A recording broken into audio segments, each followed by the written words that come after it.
ಪೊಲೀಸರು ಏನು ಹೋಗಿದ್ದಾರೆ. ನಮ್ಮ ಪ್ರಶ್ನೆ ಯಾಕೆ ಎಫ್ಐಆರ್ ಡಿಲೇ ಆಗಿದೆ?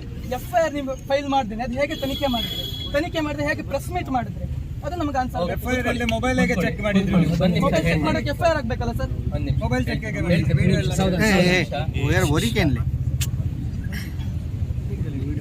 ಎಲ್ಲ ವಿದ್ಯಾರ್ಥಿ ಮಿತ್ರರೇ, ಎಲ್ಲ ಸಹೋದರಿಯರೇ, ವಿದ್ಯಾರ್ಥಿನಿಯರೇ,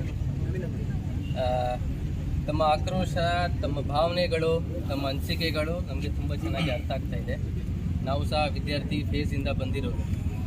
ಈಗ ಈ ಘಟನೆ ಸಂಬಂಧಪಟ್ಟಂತೆ ನಾನಿಲ್ಲಿ ಬರೋಕ್ಕಿಂತ ಮುಂಚೆ ಮಹಿಳಾ ಆಯೋಗದವರು, ನ್ಯಾಷನಲ್ ಕಮಿಷನ್ ವುಮೆನ್ಸ್ದವರು ಬಂದಿರೋದ್ರಿಂದ ಅವರು ಒಂದು ಕಡೆ ಸ್ಥಳ ಇನ್ಕ್ವೈರಿಗೆ ಹೋಗಿರೋದ್ರಿಂದ ನಾನು ಅವ್ರ ಜೊತೆಗಿದ್ದೆ.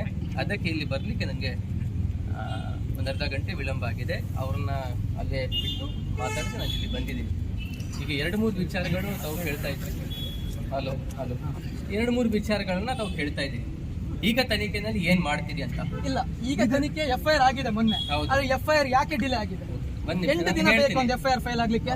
ನಾನು ಹೇಳ್ತೀನಿ. ಈಗ 20ನೇ ತಾರೀಕಿಗೆ ಅಲ್ಲಿ ಕಾಲೇಜ್ನಲ್ಲಿ ಪ್ರತಿಭಟನೆ ನಡೀತಾ ಇರೋ ಸಂದರ್ಭದಲ್ಲಿ ನಾವು ಅಲ್ಲಿ ಹೋಗಿದ್ದೇವೆ, ಪ್ರತಿಭಟನೆ ಹ್ಯಾಂಡಲ್ ಮಾಡಿದ್ದೇವೆ.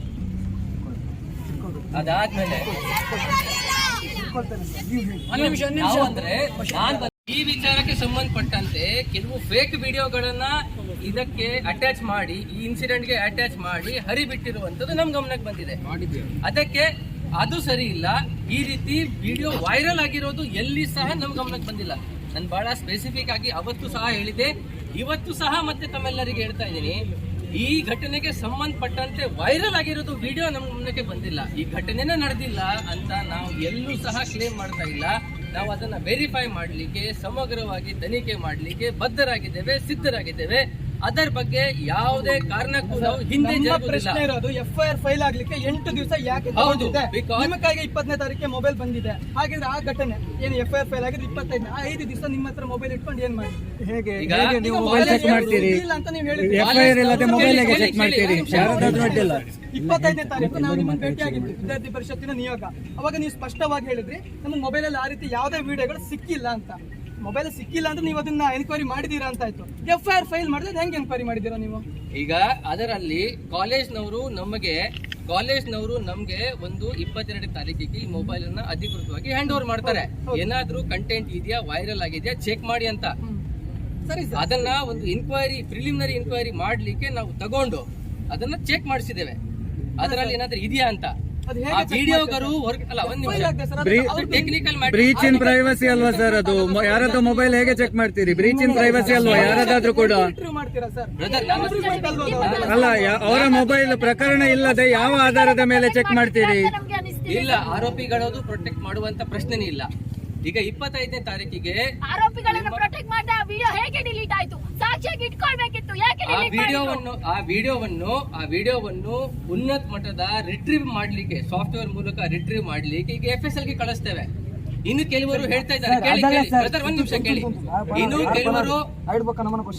ಇನ್ನು ಕೆಲವರು ಹೇಳ್ತಿದ್ದಾರೆ ಅದರಲ್ಲಿ ಅಡಿಷನಲ್ ಮೊಬೈಲ್ಗಳು ಇರಬಹುದು ಅಂತ, ಅವ್ರ ಕಡೆ ಬೇರೆ ಮೊಬೈಲ್ಸ್ ಇರಬಹುದು ಅಂತ.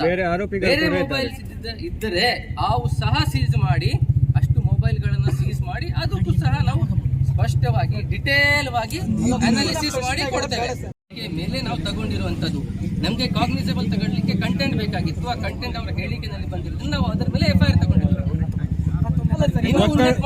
ಇನ್ನು ಯಾವ ಉನ್ನತ ಮಟ್ಟಕ್ಕೆ ಬೇಕು ಆ ಲೆವೆಲ್ಗೆ ಹೋಗಿ ತನಿಖೆ ಮಾಡಿ. ಒತ್ತಡ ಇಲ್ಲ ಅಂತ ಹೇಳಿದ್ರೆ ಆರೋಪಿಗಳ ಮನೆಗೆ ಹೋಗುವ ಮುಂಚೆ ರಶ್ಮಿ ಸಾವಂತ್ ಮನೆಗೆ ಯಾಕೆ ಹೋಗ್ಬೇಕಿತ್ತು ಪೊಲೀಸರು?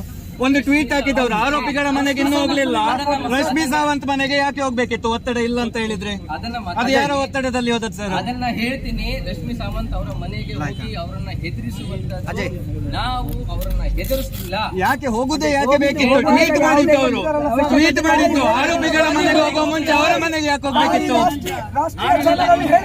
ಒಂದ್ ನಿಮಿಷ, ತಮ್ಮೆಲ್ಲರಿಗೂ ಗೊತ್ತಿದೆ, ರಾತ್ರಿ 8 ಗಂಟೆಗೆ ಒಂದು ಹೆಣ್ಮಗಳ ಮನೆಗೆ ಹೋಗ್ತಾರೆ ಪೊಲೀಸರು.